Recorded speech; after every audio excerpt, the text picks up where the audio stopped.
Hello សួស្តីបងប្អូនទាំងអស់គ្នាបាទថ្ងៃនេះជួបខ្ញុំបាទវណ្ណដាសាជាថ្មីអូខេបងប្អូនយើងនេះពាក់ព័ន្ធទៅនឹងកាបូបលុយរបស់ Q Line បាទដែលគេហៅថា Q Line Wallet ឬក៏កាបូបលុយ Web3 ដែលយើងប្រើដោយកាបូប Binance ឬក៏កាបូបផ្សេងដូចជា Trust Wallet ឬក៏ Token Packet ឬក៏ MetaMask ជាដើមអញ្ចឹងនៅក្នុងនេះរបៀបបង្កើតដូចតែគ្នាទេបាទអញ្ចឹងឥឡូវនេះកាបូបនេះនៅក្នុងដំណាក់កាលសាកល្បងទេបងប្អូនមិនទាន់ជាដំណាក់កាលដែលគេដាក់ឲ្យយើងប្រើប្រាស់ទេគឺជាដំណាក់កាលសាកល្បងអញ្ចឹងណាបាទអូខេឥឡូវយើងចូលមកពិនិត្យទាំងអស់គ្នាពាក់ព័ន្ធទៅនឹងកាបូបនេះហើយខ្ញុំសូមប្រាប់បងប្អូនជាមុនហើយនៅក្នុងនេះបងប្អូនកុំបាញ់លុយចូលអាចនឹងបាត់លុយដោយសារតែជាដំណាក់កាលសាកល្បងទេណាបាទមិនទាន់គេដាក់ប្រើប្រាស់ទេនៅថ្ងៃទី20មិនគេដាក់ប្រើប្រាស់អូខេឥឡូវយើងកុំឲ្យចំណាយពេលវេលាច្រើនយើងចូលទៅសិក្សាទាំងអស់គ្នាអូខេឥឡូវជាដំបូងឡើយបងប្អូនចុចត្រេ3ឈៀងខាងលើឈៀងខាងឆ្វេងបាទកន្លែងនេះពាក់ព័ន្ធទៅនឹងបើសិនជាយើងចង់បង្កើត wallet បន្ថែមយើងអាចចុច add wallet ឬក៏យក key របស់ wallet យើងបាននៅក្នុងនេះឬក៏យកលេខកូដ12ខ្ទង់នឹងឯងហើយនៅក្នុងនេះពាក្យថា market នេះគឺយើងអាច search ពាក់ព័ន្ធទៅនឹងកាក់ផ្សេងអញ្ចឹងនៅក្នុងហ្នឹងយើងឃើញថាវាមាន WCTC អញ្ចឹងកាក់ WCTC នេះដើរតួនាទីដូចជា CDC ដែរអញ្ចឹងមិនខុសពី Binance មាន WBNB នោះទេគឺវាដូចតែគ្នាទេបាទ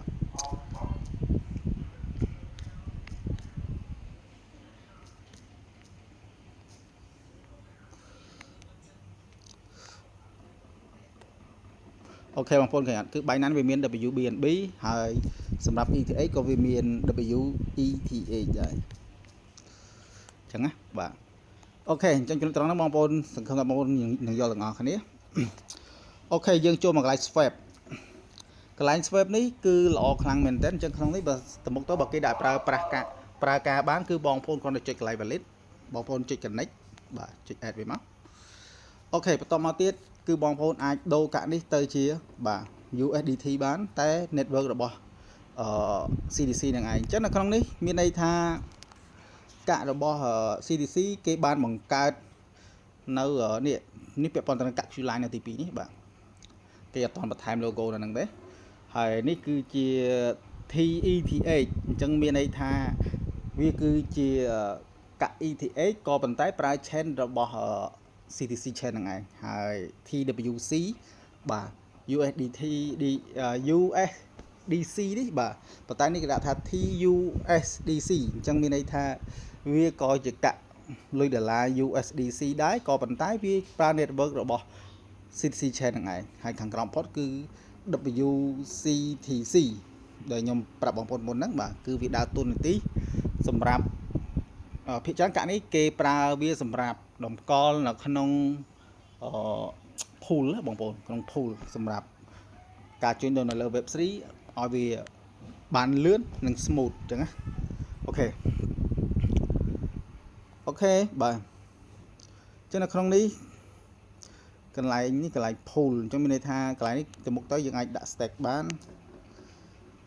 ចូលទៅមើលបន្ថែមទៀតបាទវាមានកន្លែងណាមួយទៀតទេ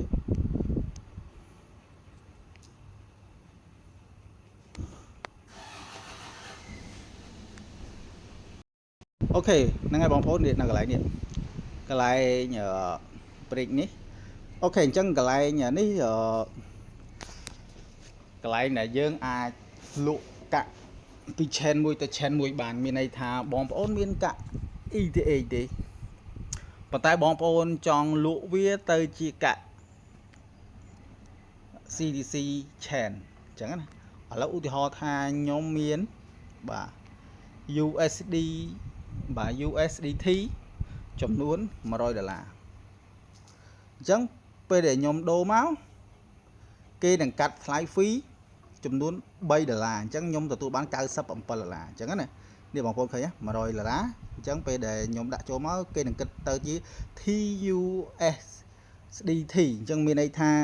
អា TUSDT ហ្នឹងវាស្មើនឹងលុយ USDT ហ្នឹងឯងដែលប៉ុន្តែប្រើ network របស់ chain CDC chain ប៉ុន្តែបើសិនជាបងប្អូនប្រើឧទាហរណ៍ថាបងប្អូនប្រើកាក់ TUSD T ហ្នឹងបាទទៅជា Binance ចឹងបងប្អូនអាច network Binance បងប្អូនវៃ$100ទៅយើងនឹងទទួលបាន$96អញ្ចឹងណាថ្លៃ fee គឺបាទថ្លៃ fee គឺ$4ណាបងប្អូនហ្នឹងឯងហើយថ្លៃ fee មានន័យថាបដូរពី chain មួយទៅ chain មួយកន្លែងខាងក្រោមនេះគឺចំនួន$4ហើយកាត់ fee CDC ហ្នឹងចំនួន4.5គ្រាប់អញ្ចឹងហ្នឹងហើយហើយបើសិនជាយើងដាក់$1000តែ$1000ក៏វានៅតែកាត់$4ដែរអញ្ចឹងមានន័យថាប្រតិបត្តិការនេះគេមិនសំដៅទៅលើភាគរយទេគឺគេសំដៅទៅលើម្ដងមានន័យថាបងប្អូន swap ឆ្លង chain ម្ដងក៏ប៉ុណ្ណឹង fee $100ក៏ប៉ុណ្ណឹង$1000ក៏ប៉ុណ្ណឹង$10000ក៏ fee នៅតែប៉ុណ្ណឹងដែរអញ្ចឹងមានថាគេគិតម្ដងណាបងប្អូនអញ្ចឹងបើអ្នក swap ច្រើនគឺចំណេញអូខេអញ្ចឹងអត់មានអីច្រើនទេនេះពាក់ព័ន្ធទៅនឹងការ swap ឆ្លង chain របស់កាបូបហើយសូមបញ្ជាក់កាបូបនេះនៅក្នុងដំណាក់កាលសាកល្បងទេមិនទាន់ដាក់ប្រើប្រាស់ជាផ្លូវការទេរងចាំថ្ងៃទី20ណាបងប្អូនគេនឹងដាក់ប្រើប្រាស់ជាផ្លូវការអញ្ចឹងហើយនៅក្នុងនេះបងប្អូនអត់ទាន់អាច add chain អត់អាច add កាក់ចូលបានទេយើងចុចកន្លែងកាបូបលុយមកនៅពេលដែលគេដាក់ប្រើប្រាស់យើងអាច add កាក់ចូលបានគ្រាន់តែយើងចុចសញ្ញាបូកជាងខាងបាទកន្លែងនេះមកចុចទៅយើងនឹងឃើញគេដាក់បាទគេដាក់ឲ្យយើង search ហើយកន្លែងនេះគឺយើងផាសcontract address បើមិនចឹងទេយើងចុច add ខាងក្រោមនេះទៅបាទបន្តមកទៀតយើងរើស chain ឧទាហរណ៍យើងប្រើ CDC យើងយក contract address វាដាក់មកយើង add បានហើយអញ្ចឹងណាឥឡូវនឹង add អត់ទាន់បានទេដោយសារតែនេះគ្រាន់តែជាកាបូបដែលគេសាកល្បងតែប៉ុណ្ណោះតែប៉ុណ្ណោះរងចាំថ្ងៃទី20មិនគេដាក់ប្រើបានយើងអាច add បានណា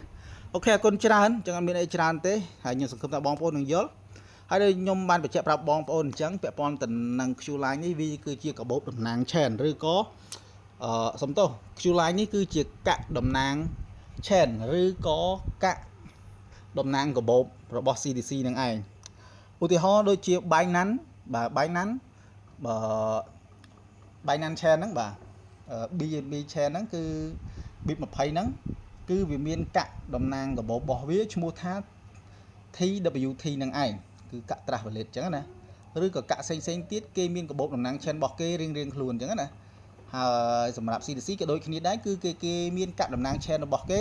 គឺ Q line ហ្នឹងហើយ Q line មិនមែនជាកាក់តំណាង chain តែមួយមុខទេក៏គឺជាកាក់មួយទៀត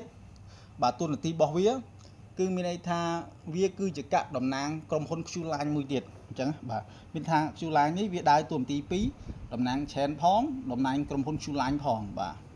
អញ្ចឹងវាដើរតួនាទី2ហើយរាល់ការចាយវានៅលើ Q line គឺទូទាត់ជាបាទ Q line ទាំងអស់តែម្ដងពាក់ព័ន្ធទៅនឹងយើងឲ្យកាដូយើងឲ្យអីដូចលើ Facebook អញ្ចឹងឲ្យផ្កាយអីអញ្ចឹងណាគឺជាទូទាត់លក្ខណៈ Q line ជាកាក់ Q line អញ្ចឹង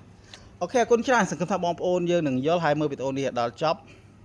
សង្ឃឹមថាបងប្អូននឹងយល់បានច្រើនណាពាក់ព័ន្ធនឹងចំណុចហ្នឹងអូខេអរគុណច្រើនហើយចាំមើលមានព័ត៌មានអីថ្មីខ្ញុំនឹងអាប់ដេតបងប្រាប់បងប្អូនបន្ថែមទៀតអូខេអរគុណច្រើនបាយបាយជម្រាបលាចាំជួបគ្នាវីដេអូក្រោយបាទបាយបាយ